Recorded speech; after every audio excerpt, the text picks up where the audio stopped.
Hi everyone, this is Dirk. Thanks so much for tuning in. And here I have the Maono WM820, a wireless microphone system that comes with a transmitter, a receiver and a lavalier microphone. We're going to check out the sound quality of these microphones, and everything you will hear within this video is recorded directly with this microphone.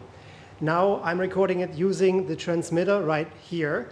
And later on, I'll put the DeadCat on it. We'll see if it sounds better and how the noise cancellation is with the DeadCat. And then we're going to put on the lavalier microphone and we'll have a sound test using that one.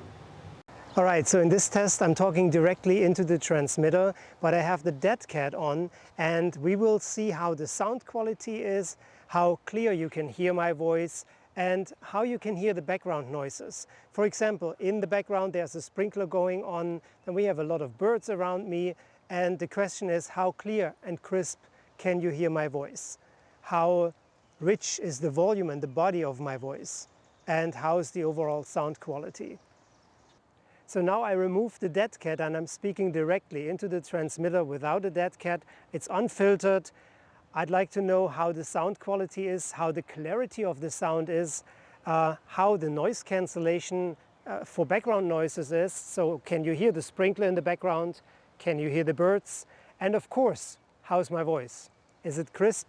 Is it clear? How's the volume and the body of my voice? I'm curious to find out. All right, this is number 3 of the outdoor tests, and I'm talking directly into the lavalier microphone that goes underneath my shirt, directly into the transmitter. And I can't wait to find out how the noise cancellation is, if you can still hear the sprinkler in the background, the birds around me, and how crisp and clear my voice comes across. I'd like to know how is the overall sound quality, the volume and the body of my voice, and if it makes sense to use a lavalier or if it makes more sense to talk directly into the transmitter. I'm really curious to find out and to compare these 3 recordings side by side. One word of criticism: the LEDs are not very bright. So in the sunlight it's really hard to determine whether your devices are powered on or if they are connected or if they are muted. So I wish the LEDs were a bit stronger.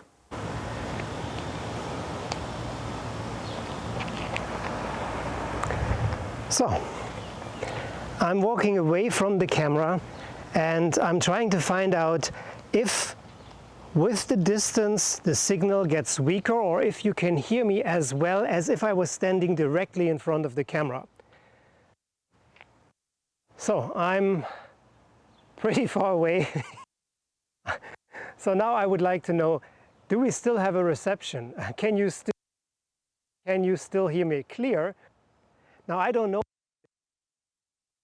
if the camera receives a clear and crisp signal with distance. So I'm about 15 meters, 45 feet away from the camera, and I'd like to find out if we still have a clear and crisp signal, if you can hear me well, or if there are any disturbances, not in the force, but in the transmission of the signal from our audio. So this would be a huge convenience if we could record from such a distance. I don't know yet, and I have to wait until I hear it myself, so I can't wait to find out. I'm going a bit closer, so right now I'd say I'm about 7 meters, about 21 feet away from the camera, and I'd like to know how the sound quality is now. Is it the same? Is it identical? Or is it even getting better? Like I said, it is a great convenience the further you can move away from the camera while not losing any quality in audio. The author of this book, The Garbage Man, is Diesel Strommer, and we're working out at the same gym in Naples, and we became friends. So I'm happy to read a few lines from his book, and I hope he forgives me for my broken English and for my bad reading skills. The intentions are pure, and it's really just about to test the microphone. Metaphor. I embraced the following valuable lessons in the early 70s while in my late teens. I'm sure you've heard the cliché, if not now, then when? If not me, then who? Metaphor. I embraced the following valuable lessons in the early 70s while in my late teens. I'm sure you've heard the cliché, if not now, then when? If not me, then who? Metaphor. I embraced the following valuable lessons in the early 70s while in my late teens. I'm sure you've heard the cliché, if not now, then when? If not me, then who? Sometimes you have to step up and challenge yourself when there are few, if any, options. I believe for some of you, although not many, there's an innate, instinctive desire to push your own personal envelope as far as you possibly can. Sometimes you have to step up and challenge yourself when there are few, if any, options. I believe for some of you, although not many, there's an innate, instinctive desire to push your own personal envelope as far as you possibly can. Sometimes you have to step up and challenge yourself when there are few, if any, options. I believe for some of you, although not many, there's an innate, instinctive desire to push your own personal envelope as far as you possibly can. The most obvious differences between the two devices are the built-in microphone in the transmitter and the microphone input. The receiver has an audio out that goes directly into our recording device, and also a headphone output where you can connect your headphones to have control over the received audio signal. If we're taking a closer look at the buttons, the lower button is a pair button, in the middle we have a mute button, and on top the power button. The two LEDs indicate the power and of course the connectivity. Another difference between the transmitter and the receiver is that the receiver has a plus and a minus button where you can adjust the gains of the received audio signal.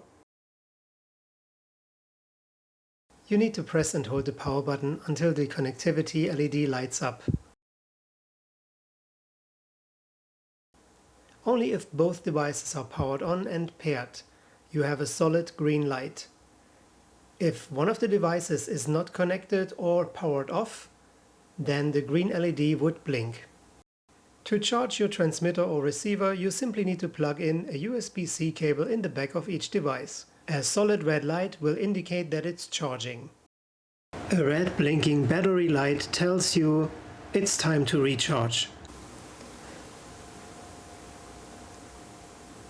When you start recording, you will notice that your system picks up a lot of background noise and also your own sound. The volume is much more present. So the system needs a couple of seconds to adjust, and as soon as this adjustment process is done, you can record normally.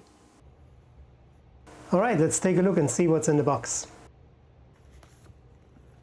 Opening it up, the first thing we see is a manual. So let's set the main devices aside to see what else is in the box. It's really nice that they include the Lavalier microphone. If you have a Rode system, it's not included, and this alone costs over $50. 2 DeadCats are included for noise and wind reduction recording outside. Here are 2 audio cables with 3.5mm audio jacks. These are the connection cables between the receiver and the recording device. We have a protection pouch. And here are our devices. And a little bit hidden, we have 2 USB to USB-C cables. What are your thoughts on the Maono WM820? Is this a microphone system that you would use in your production? Let me know your thoughts in the comments below, and of course, if you liked the video, leave a thumbs up and hit the subscribe button. Thanks so much for watching this, and tune in soon again. Bye for now.